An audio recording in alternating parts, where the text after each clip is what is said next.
Sobat Muslim, kegiatan ini disiarkan langsung dari Masjid Raya At-Taqwa Kota Cirebon. Selamat mendengarkan.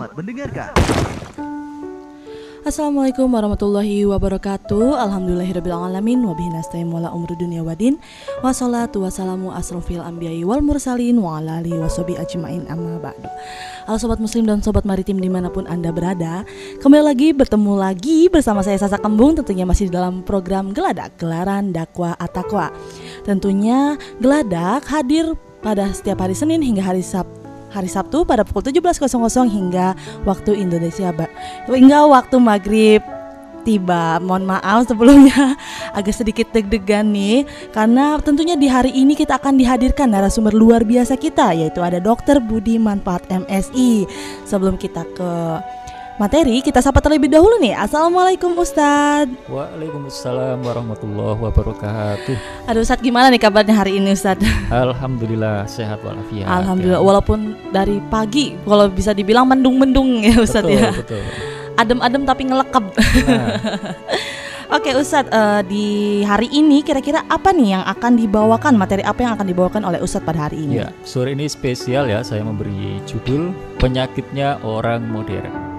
Oke, penyakitnya orang modern. Baik, Sobat Muslim dan Sobat Maritim dimanapun Anda berada, bisa stay tune terus nih tentunya di 102.6 FM dan juga bisa mendengarkan di radio online-nya di www.radiomaritimcirebon. Dan jika Sobat Muslim dan Sobat Maritim yang ingin bertanya, bisa langsung ke www.radioonlinecirebon.co.id. Baik, tanpa basa-basi lagi nih, tanpa membuang-buang waktu, mari kita dengarkan langsung materi yang akan dibawakan oleh Ustadz Dr. Budi Manfaat MSI tentang penyakitnya orang modern. Baik, dipersilahkan Ustadz. Baik, bismillahirrahmanirrahim. Assalamualaikum warahmatullahi wabarakatuh. Alhamdulillahilladzi la tatimmus sholihatu illa bih. Wa sallallahu ala sayyidina wa maulana Muhammadin wa ala alihi wa ashabihi. Qala Allah ta'ala fil Qur'anil Karim, a'udzu billahi minasyaitonir rajim. Bismillahirrahmanirrahim. Ya ayyuhalladzina amanu qu anfusakum wa ahlikum naro al-ayah. Wa qala Rasulullah sallallahu alaihi wasallam, at-tazwiju barakatun wal waladu rahmatun. Fa akrimu auladakum fa inna karomatal auladi ibadatun.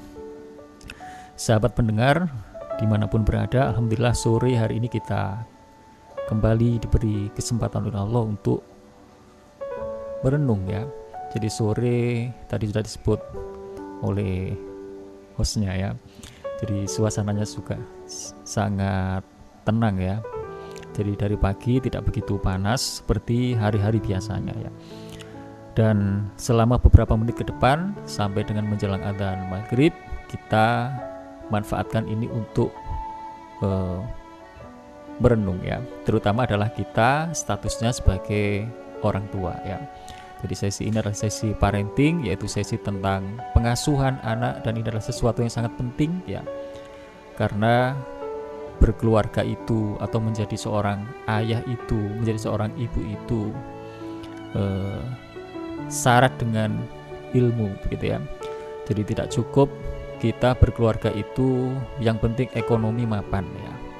Tetapi begitu banyak variabel yang lain yang harus ada di dalam keluarga kita, hadir di dalam keluarga kita ya. Pendampingan, pengasuhan ya, dan seterusnya.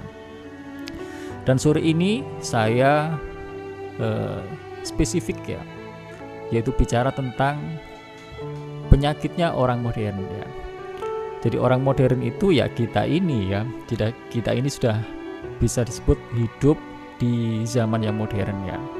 Jadi sudah jauh sekali perkembangannya, perubahannya ya. Jadi tidak hanya berupa teknologi-teknologi yang sifatnya mekanis ya, tetapi sudah sampai kepada teknologi-teknologi yang halus sekali, bahkan menyerupai kehidupan manusia. Meskipun tidak akan pernah bisa menyamai dengan kehidupan manusia yang hari ini kita kenal, kita bahkan mungkin sering menggunakannya ya, yaitu dengan sebutan AI atau Artificial Intelligence ya. Jadi dan kita sudah biasa hidup dengan mudah, dengan cepat, dengan instan. Jadi dan itu masuk ke hampir semua sendi-sendi kehidupan ya. Jadi artinya kita ini sudah bisa disebut sebagai orang modern lah ya. Jadi sudah banyak hal yang memudahkan, mempercepat dan seterusnya. Nah, ada satu fakta yang menarik ya, kenyataan yang sangat menarik tentang kehidupan orang modern itu sendiri ya. Jadi ternyata kalau kita bicara lebih spesifik tentang penyakit ya, jadi ternyata orang modern itu penyakitnya juga ikut modern begitu ya. Artinya penyakitnya khasnya orang modern begitu ya. Meskipun penyakit itu sendiri nanti yang akan kita bahas ini sebenarnya dulu juga ada sih ya. Jadi orang dulu juga pernah mengalami ini ya. Tetapi orang modern terutama semakin tampak mengalami penyakit ini ya. Nah, supaya spesifik, penyakit yang kita sebut bukan penyakit yang bersifat jasmani ya. Jadi saya bukan ahlinya kalau bicara penyakit yang sifatnya jasmani ya. Jadi kalau soal penyakit jantung, penyakit kanker, penyakit stroke mungkin ya, atau penyakit-penyakit yang lain itu iya penyakit ya. Tetapi fokus sore hari kita sore ini ya. Jadi kita tidak membahas penyakit yang bersifat jasmani itu ya, karena memang saya juga bukan ahlinya begitu ya. Jadi meskipun penyakit yang jasmani tadi itu ya tidak kalah bahayanya ya, jadi dia juga berbahaya. Tapi ada penyakit lainnya yang dia justru lebih berbahaya. Tetapi sayangnya dia seringkali dipandang tidak lebih berbahaya gitu ya. Jadi kalau ada orang menderita sakit fisik ya, jasmani ya, jadi buru-buru dia lalu kemudian menghubungi atau ke dokter gitu ya, dan dia panik luar biasa. Tetapi seringkali ketika kita mengalami penyakit yang sifatnya ruhani ya, yang berkaitan dengan jiwa ya, berkaitan dengan emosi ya, itu kemudian kita tidak panik dan bahkan tidak menyadari bahwa itu penyakit begitu ya. Kita menganggap bahwa itu baik-baik saja, sehat-sehat saja, sehingga kita tidak perlu panik atau bahkan kita perlu berobat ya. Nah, sore hari ini kita fokus perhatian kita adalah pada penyakit yang sifatnya non fisik ya. Salah satunya adalah berkaitan dengan emosi ya. Jadi manusia itu kan kompleks ya. Jadi dia itu susunannya ada jasmani, ada ruhani ya. Jadi kalau komputer itu ada software, ada hardware. Jadi komputer itu kalau mengalami kerusakan, ada kalanya rusaknya itu hardware-nya ya.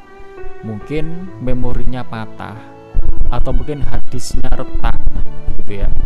Atau mungkin layar monitornya itu gosong, pecah sehingga perlu diganti ya. Itu kerusakan hardware ya. Dan biasanya cara menanganinya lebih mudah ya, atau mungkin kelihatan. Jadi kerusakan ini mudah sekali dilihat gitu ya. Tetapi komputer juga bisa mengalami kerusakan yang sifatnya software ya. Yaitu misalnya ternyata programnya tidak bisa berjalan, atau programnya berjalan dengan sangat lambat ya. Itu adalah kerusakan software. Nah, manusia juga seperti itu ya. Jadi manusia itu ya bisa rusak hardware-nya, juga bisa rusak software-nya ya. Jadi kalau bicara software ya, bicara emosi ya. Emosi itu kan emotion ya. Jadi dia bergerak, pergerakannya sangat halus sekali. Kan emosi manusia itu apa aja? Kalau di emoticon itu kan banyak ya. Sedih, Ada gitu sedih, ya. Iya, senang, ada senang, marah, takut, ya. terus apa lagi? Banyak ya. Jadi di emoticon itu kan banyak macamnya ya. Nah itulah emosi ya, emosi manusia yang itu soft, termasuk yang soft ya. Jadi itu ada di setiap diri kita manusia ya, dan itu ditanamkan oleh Allah. Jadi memang itu terinstal. Jadi semua manusia pasti ada emosi itu ya, semua yang kita sebut tadi itu. Jadi dan itu bisa diaktifkan ya. Jadi dia bisa diaktifasi ya. Nah, kalau kita renungkan apakah emosi marah itu ada gunanya gitu ya. Apakah emosi takut itu ada gunanya ya? Kalau nggak ada gunanya, kenapa Allah menanamkan rasa itu ya? Jadi kita tidak memandang bahwa emosi-emosi yang tadi itu nggak ada gunanya. Kalau dia diciptakan oleh Allah, pastilah ada gunanya ya. Sehingga itu istilahnya kan emosi itu bukan dibuang yang tadi itu ya. Jadi kita istilahnya bukan membuang emosi marah, bukan membuang emosi takut, bukan membuang emosi sedih, karena mereka semuanya ada gunanya ya. Jadi istilahnya bukan membuang, tapi istilahnya adalah mengelola gitu ya. Makanya kan istilahnya adalah manajemen kolbu, mengelola hati begitu ya, mengelola emosi ya. Jadi kita tidak perlu membuang emosi marah ya. Enak ya kalau nggak punya emosi ini ya, kita nanti setiap hari bahagia begitu ya. Betul. Istighfar. Kalau seperti itu nanti ini malaikat kan begitu ya. Sementara kita ini manusia, memang sengaja sudah diinstal oleh Allah ada emosi itu, dan tidak untuk dimusnahkan, tapi untuk dikelola ya. Apa contohnya? Takut itu juga adalah emosi yang penting, yang perlu ya. Masalahnya adalah kapan kita harus mengaktifkan rasa takut ini ya, dan kepada siapa takut ini harus diaktifkan ya. Jadi masalahnya kan begitu ya. Jadi bahkan salah satu makna takwa itu kan takut ya. Jadi la'allakum tattaqun itu ya, jadi supaya kamu menjadi orang yang bertakwa. Dan salah satu arti takwa itu adalah takut ya. Betapa bahayanya kalau manusia itu tidak punya rasa takut. Takut yang dimaksud dalam hal ini adalah takut kepada Allah begitu ya. Jadi kalau orang sudah nggak punya rasa takut kepada Allah ya, maka nanti dia akan berbuat seenaknya ya. Dia akan berlaku semaunya dan seterusnya ya. Jadi bahkan puasa itu pun mengarahkan manusia nanti supaya dia memiliki rasa takut ya. Tentunya kepada Allah ya. Jadi ternyata takut yang ada dalam diri kita itu dikelola begitu ya. Jadi faktanya, realitasnya kita itu kan seringkali menakuti sesuatu yang seharusnya tidak ditakuti, dan kadang-kadang kita tidak menakuti sesuatu yang seharusnya ditakuti gitu kan ya. Jadi ngelola yang tadi kita maksud itu kan kita harus menakuti sesuatu yang memang harus ditakuti, dan tidak perlu menakuti sesuatu yang tidak perlu ditakuti. Nah maksudnya ngelola itu begitu ya. Jadi kalau kita membuang semua rasa takut, salah kita ya. Karena takut yang tadi itu harus kita kelola gitu ya. Jadi berarti gimana cara pandang kita ya? Berarti kita harus tahu nih apa yang seharusnya kita takuti ya, dan apa yang seharusnya tidak perlu kita takuti ya. Begitu juga dengan kesedihan ya. Jadi kesedihan itu juga bukan untuk kita buang emosi sedih itu, tidak. tetapi kita kelola ya. Jadi menyedihkan sesuatu yang memang seharusnya kita sedihkan, dan tidak perlu bersedih atas sesuatu yang tidak perlu disedihkan ya. Jadi kadang-kadang kita kebalik ya, menyedihkan sesuatu yang seharusnya tidak kita sedihkan, dan tidak sedih terhadap sesuatu yang seharusnya kita sedih ya. Sudah usia 40 tahun kok belum bisa baca Al-Quran, happy-happy aja. Itu kan berarti tidak sedih terhadap sesuatu yang seharusnya disedihkan gitu ya.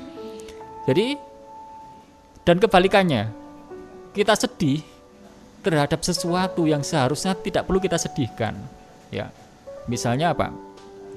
Misalnya, jadi kita punya anak banyak ya, 5 misalnya ya. Lalu kita terlarut dalam kesedihan, takut sekali apa iya nanti kita bisa menghidupi anak-anak sebanyak ini gitu ya. Nah, orang yang beriman tidak akan menakuti itu, begitu ya. Karena orang yang beriman yakin sekali ya dengan janji Allah, la takhaf wa la tahzan, innallaha ma'ana. Sebagaimana dalam surat At-Taubah ayat 40 ya. La takhaf wa la tahzan, jangan takut dan jangan bersedih. Sesungguhnya Allah bersama kita, begitu ya. Nah, orang yang beriman ya nggak khawatir, nggak takut ya. Meskipun punya anak 5, yakin sekali Allah lah yang menjamin rezekinya. Allah lah yang mengalirkan bantuannya ya. Tidak punya rasa khawatir sedikit pun. Nah, realitasnya kadang-kadang kita merasakan kebalikannya ya. Jadi orang modern itu saya juga heran ya. Dan juga mungkin itu pernah kita alami. Betul. Saya sering melihat dengan mata kepala sendiri. Ada pasangan muda ya di bawah saya. Pasangannya masih muda, usianya jauh di bawah saya, sudah menikah tapi sudah punya anak. Dia untuk menambah anak saja ya, meskipun kita nggak boleh ya menyebut menambah anak itu ya, yang menentukan, yang memberi anak itu kan bukan kita ya. Betul. Tapi ini bahasa sehari-hari ya. Dia untuk memutuskan menambah anak itu memikirnya lama, maksudnya diskusinya banyak hal, pertimbangannya terlalu banyak, kekhawatirannya banyak banget. Khawatir nanti tidak bisa membiayai sekolahnya dengan maksimal ya. Anak satu ini saja sudah terlalu berat dan seterusnya. Jadi kekhawatirannya itu berlebihan ya. Jadi takut yang berlebihan ya. Sementara orang dulu, orang di kampung itu anaknya banyak-banyak, ada yang 7, ada yang 8 ya. Banyak anak banyak rezeki gitu ya Ustaz ya. Dan itu luar biasa ya. Dengan penuh keyakinan, penuh keimanan, Allah yang menjamin ya. Nyatanya punya anak 8 ya makan semua setiap hari alhamdulillah, meskipun gajinya tidak tetap, tapi tetap setiap hari ya berjalan, mengalir dan seterusnya ya. Dengan penuh keimanan gitu ya. Dan itu gambaran dia tidak menakuti sesuatu yang memang tidak harus ditakuti, tidak mengkhawatirkan sesuatu yang harusnya tidak perlu dikhawatirkan. Ya. Jadi yang mereka khawatirkan bukan yang itunya, tapi nanti khawatir nanti kita tidak bisa menjadi ayah yang baik, sehingga kekhawatiran itu mendorong kita untuk menjadi lebih baik lagi, sedih usia sudah 50, 60 ya, tapi sholatnya masih bolong-bolong, sedih. Nah itu sedih yang seharusnya kan begitu ya, sedih yang seharusnya. Jadi penyakitnya orang modern kalau mau diringkas apa? Kesedihan dan ketakutan, atau dibalik ya, takut dulu, ketakutan dan kesedihan atas sesuatu yang tidak seharusnya ya. Dan itu adalah penyakit yang nyata dan bahkan itu sudah diungkapkan di dalam Al-Quran, dikabarkan. Makanya sampai ada la takhaf ya, wa la tahzan, itu berarti dua hal itu nyata ya. Dua hal itu memang dialami oleh manusia ya. sepanjang sejarah. Apalagi kita dalam kehidupan modern semakin banyak orang yang mengalami hal itu, gitu ya. Baik Ustadz, tadi telah dijelaskan tentang ketakutan dan kesedihan yang tidak dengan tempatnya gitu ya Ustadz ya, yang tidak dengan tempatnya dan waktunya. Baik Ustadz, mungkin kita jeda terlebih dahulu ya Ustadz ya. Kita akan melanjutkan setelah jeda berikut. Bagi Sobat Muslim dan Sobat Maritim, jangan kemana-mana, kita akan kembali lagi setelah jeda berikut. Tetap di program Geladak, Gelaran Dakwah At-Taqwa.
Sobat Muslim, kegiatan ini disiarkan langsung dari Masjid Raya At-Taqwa Kota Cirebon.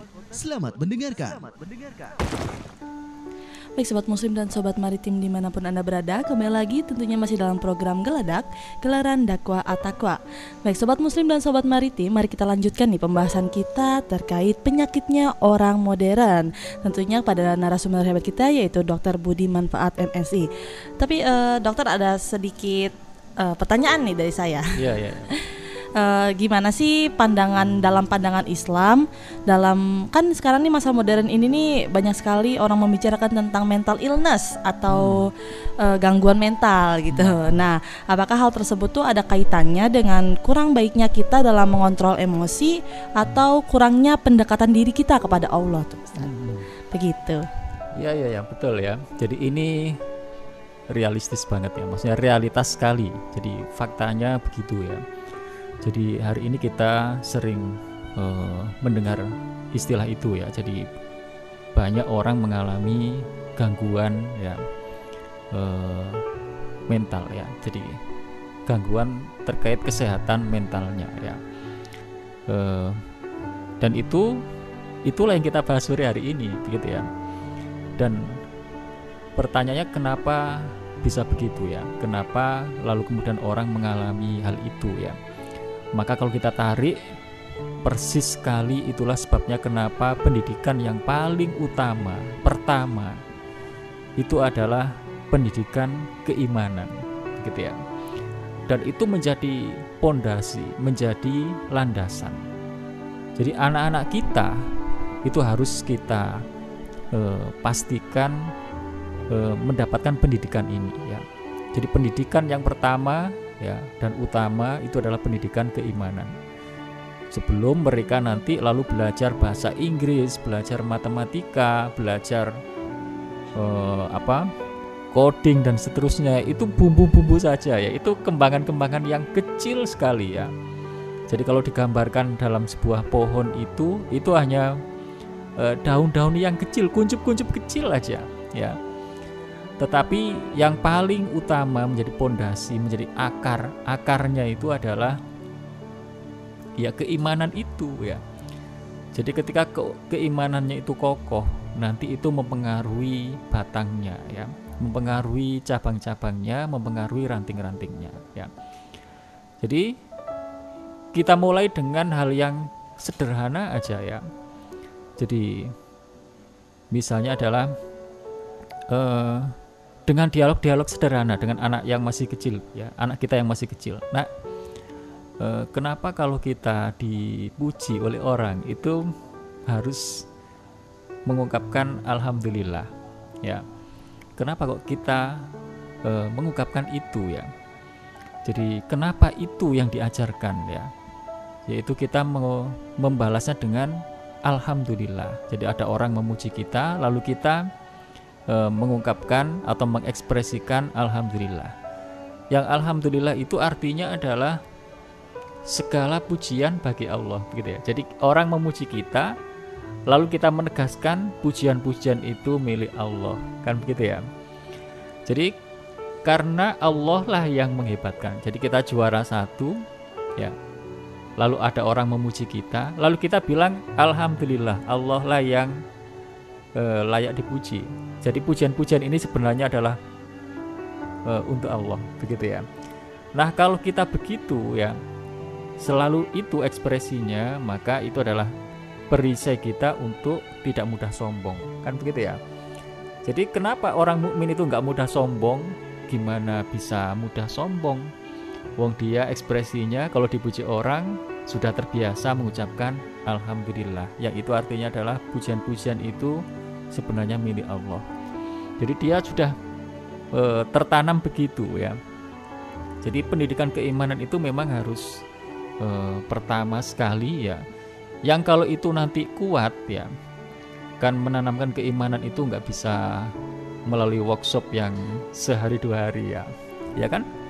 Nggak ada, belum pernah ada workshop penguatan keimanan 2 hari full day, dijamin pulang langsung imannya kuat misalnya begitu. Itu nggak pernah ada. Yang ada itu adalah workshop misalnya workshop penyusunan bahan ajar, mungkin iya ya. Workshop robotik misalnya begitu, 1 bulan, mungkin itu iya, bisa ya. Itu adalah kuncup-kuncup kecil, bunga-bunga yang kecil sekali ya, yang nggak bisa dibandingkan dengan pendidikan keimanan. Sementara menanamkan keimanan itu namanya menanam ya, nanamnya itu mulai dari sekarang, mulai dari sejak dini, nanti kelihatan itu prosesnya cukup panjang gitu ya. Dia dipupuk setiap hari, dirawat, disirami ya, dijaga ya, dikembangkan terus menerus dan tidak pernah ada berhentinya gitu ya. Jadi pendidikan yang utama itu adalah pendidikan keimanan. Karena kalau kita sudah beriman, anak-anak kita sudah dilandasi dengan keimanan yang kokoh. Nanti ketika dia menekuni disiplin ilmu tertentu, ingin jadi dokter, maka dokter yang beriman, kan gitu ya. Dia jadi kontraktor, pengusaha, dia menjadi pengusaha yang beriman ya. Dia menjadi guru yang beriman, polisi yang beriman, jenderal yang beriman. Ada nilai plusnya Ustaz ya? Ada nilai plusnya, dan itu nanti bedanya luar biasa. Betul. Bedanya nyata sekali ya, jenderal yang beriman dengan jenderal yang tidak beriman. Jenderal. Iya, ya. Jadi karena imannya nanti akan menjadi pemandu hidupnya ya.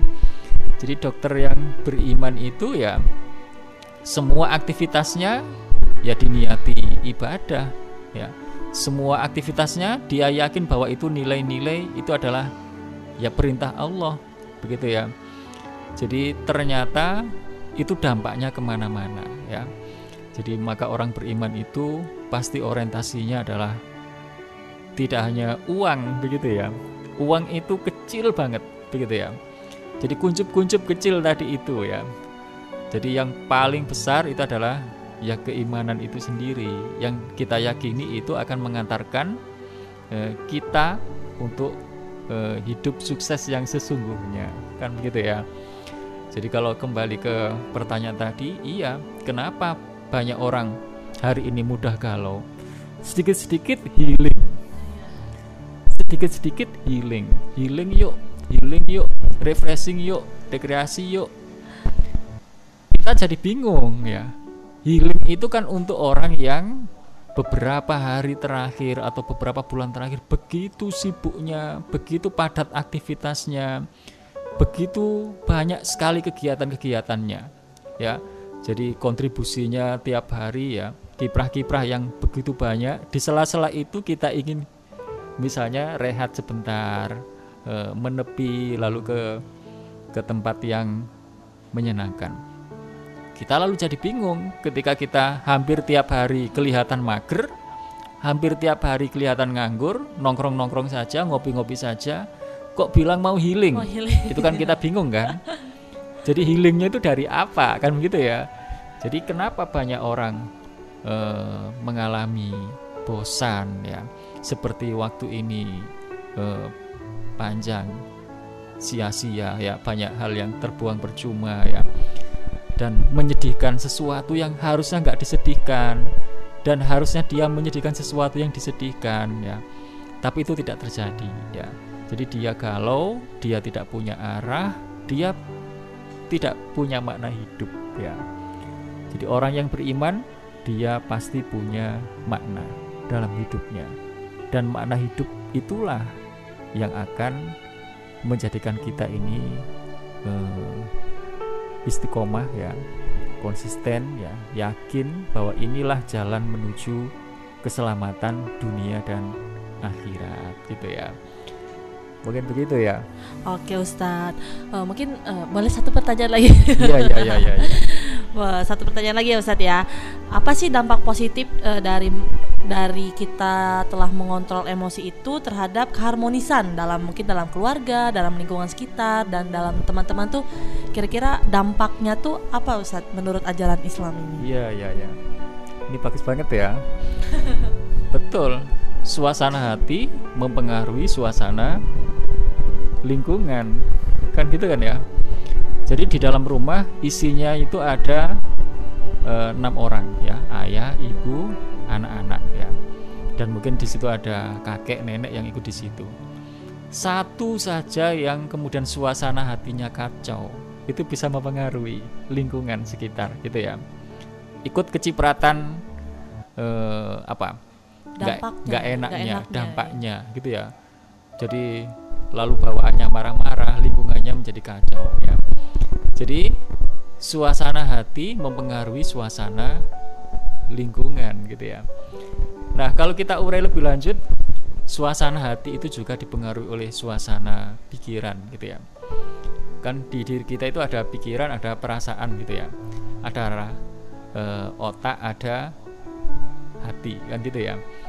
Jadi dua hal itu ya, pikiran dengan perasaan itu kan bisa berkomunikasi gitu ya. Artinya suasana hati itu bisa berubah dengan merubah suasana pikiran gitu ya. Jadi merubah suasana pikiran itu maksudnya merubah sudut pandang gitu ya. Jadi suasana hati dari tidak enak menjadi enak itu bisa terjadi salah satunya dengan cara merubah sudut pandang ya. Jadi dengan sudut pandang yang tepat, sudut pandang yang positif, suasana hati yang tidak enak itu bisa menjadi enak gitu ya. Jadi ada orang terlahir miskin gitu ya, dari orang tua yang miskin ya. Lalu dia sudut pandangnya begini, ya Allah, kenapa aku terlahir dari keluarga yang semiskin ini ya. Sulit banget sehingga tidak bisa ini, tidak bisa itu ya. Terbatas sekali aksesnya dan seterusnya. Dia melihat kemiskinan itu begitu, pikirannya ya. Jadi sudut pandang dia itu begitu, itu kan pikiran ya. Karena pikirannya begitu atau sudut pandangnya begitu, maka suasana hatinya kalut. Jadi malah makin parah. Sudah miskin lalu sedih, kan begitu ya. Sudah miskin lagi. Jadi ada orang yang miskin lalu dia meratap ya. Sementara ada orang miskin tapi dia bisa happy dan bersyukur, bisa menerima ya Ustaz ya. Iya. Jadi itu salah satunya adalah karena perbedaan sudut pandang. Nah, orang yang kedua ini sama-sama miskin nih, tapi dia sudut pandangnya begini. Jadi dia melihat bahwa kemiskinannya itu justru adalah kesempatan untuk berbuat lebih semangat, lebih baik untuk memperbaiki keadaan. Ya Allah, ini adalah kesempatan aku untuk berjuang lebih hebat ya, dan seterusnya. Jadi ini akan bisa menimbulkan rasa syukur ya.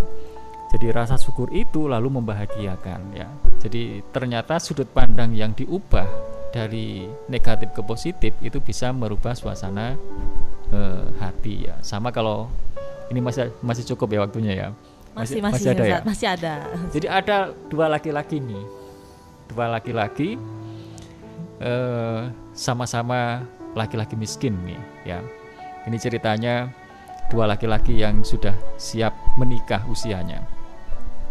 Laki-laki miskin yang pertama itu dia begini, ya Allah, kenapa aku terlahir dalam keadaan miskin ya, sehingga aku tidak bisa mendekati A, mendekati B ya, aku mau melamar A saja nggak berani ya, dan seterusnya. Jadi dia memandang kemiskinan itu begitu sebagai batasan untuk dia melakukan sesuatu. Ujung-ujungnya dia menjadi seorang yang peratap gitu ya. Tetapi laki-laki yang kedua ya, yang juga sama-sama miskin, dia begini doanya, ya Allah, aku tahu bahwa sebagian perempuan itu mendambakan laki-laki yang kaya, yang banyak uangnya ya. Meskipun laki-laki itu kurang baik, itu ada perempuan yang suka begitu. Tapi aku juga tahu bahwa sebagiannya lagi adalah perempuan yang merindukan atau mendambakan laki-laki yang baik, meskipun tidak kaya-kaya amat, kan begitu ya. Maka jadikanlah aku laki-laki yang baik. Jadi doa dia itu begitu ya, sehingga dia tetap happy, karena dia juga yakin bahwa sebagian perempuan itu mendambakan laki-laki yang baik, meskipun tidak banyak uang ya. Jadi dengan merubah sudut pandang seperti itu, dia kemudian melihat bahwa keadaannya itu adalah patut untuk disyukuri ya, dan dia tetap merasakan kebahagiaan ya. Mungkin itu ya komentarnya ya. Baik, terima kasih nih Ustadz nih telah menjawab pertanyaan-pertanyaan mungkin di luar nalar ini tidak tersiapkan, tapi Ustadz dengan cermatnya menjawab dengan pas dan mudah dipahami mungkin untuk Gen Z seperti saya ya. ini. Baik, bagi sobat muslim dan sobat maritim dimanapun Anda berada, kita jeda terlebih dahulu. Jangan kemana-mana, kita akan kembali lagi setelah jeda berikut, tetap di program Geladak, Gelaran Dakwah At-Taqwa.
Sobat Muslim, kegiatan ini disiarkan langsung dari Masjid Raya At-Taqwa Kota Cirebon.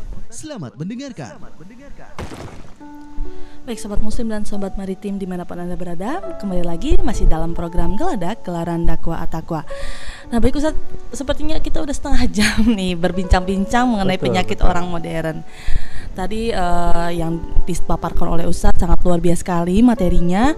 Mungkin ada sedikit, sebelum penutupan nih Ustadz, mungkin ada sedikit pesan ataupun closing statement untuk Sobat Muslim dan Sobat Maritim di rumah Ustadz. Ya,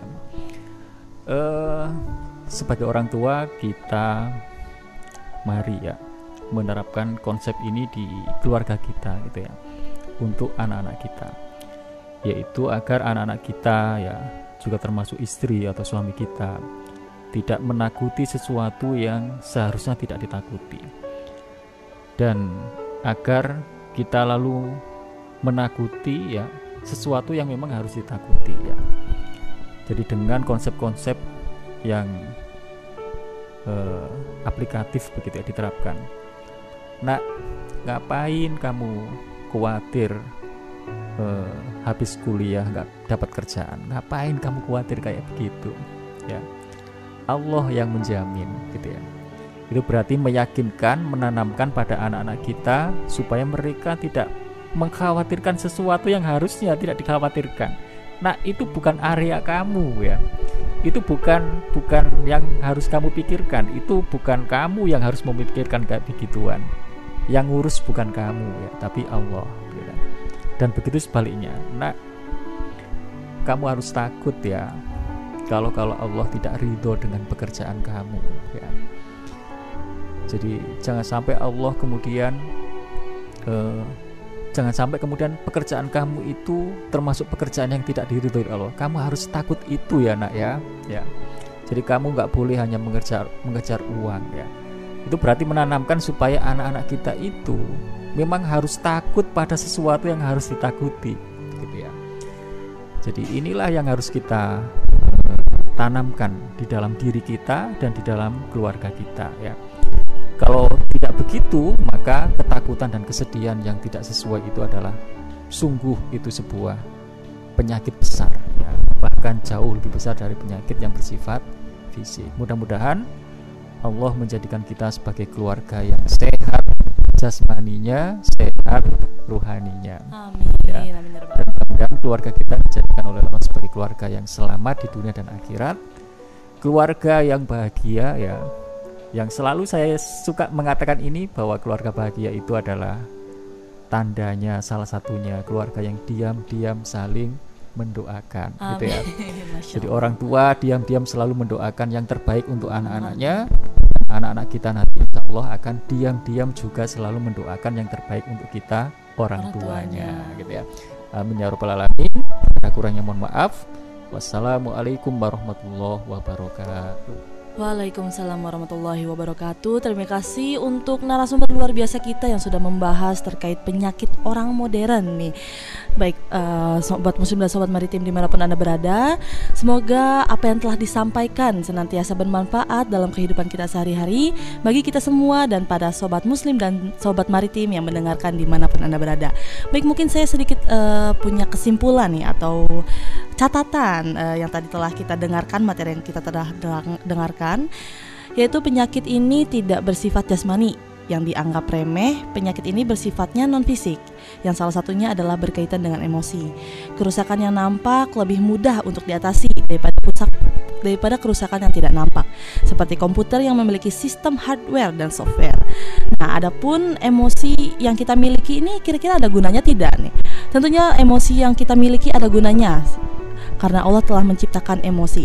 Semua emosi ada gunanya, bukan dengan cara membuang untuk menghadapinya, namun dikelola atau manage kolbu gitu.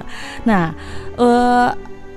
dan emosi juga harus pada tempatnya, seperti menakuti yang seharusnya ditakuti dan tidak perlu menakuti apa yang harusnya tidak perlu ditakuti.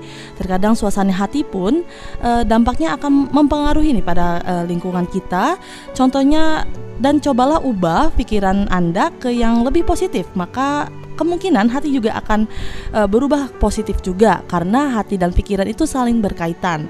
Dan salah satu pendidikan yang pertama dan paling utama adalah pendidikan keimanan. Baik sobat muslim dan sobat maritim dimanapun Anda berada, sudah memasuki azan maghrib nih. Diingatkan kembali bahwasannya hari ini azan maghrib jatuh pada pukul 17.57 waktu Indonesia bagian Barat. Nah, bagi sobat muslim dan sobat maritim yang ingin mendengarkan kembali program Geladak Gelaran Dakwah Takwa, bisa stay tune terus di 102.6 FM atau juga di radio online-nya di www.radiomaritimcirebon dari hari Senin hingga hari Sabtu pada pukul 17.00 hingga menjelang azan maghrib. Baik sobat muslim dan sobat maritim, saya Sasa Kembung pamit undur diri. Wabillahi taufiq wal hidayah. Wassalamualaikum warahmatullahi wabarakatuh.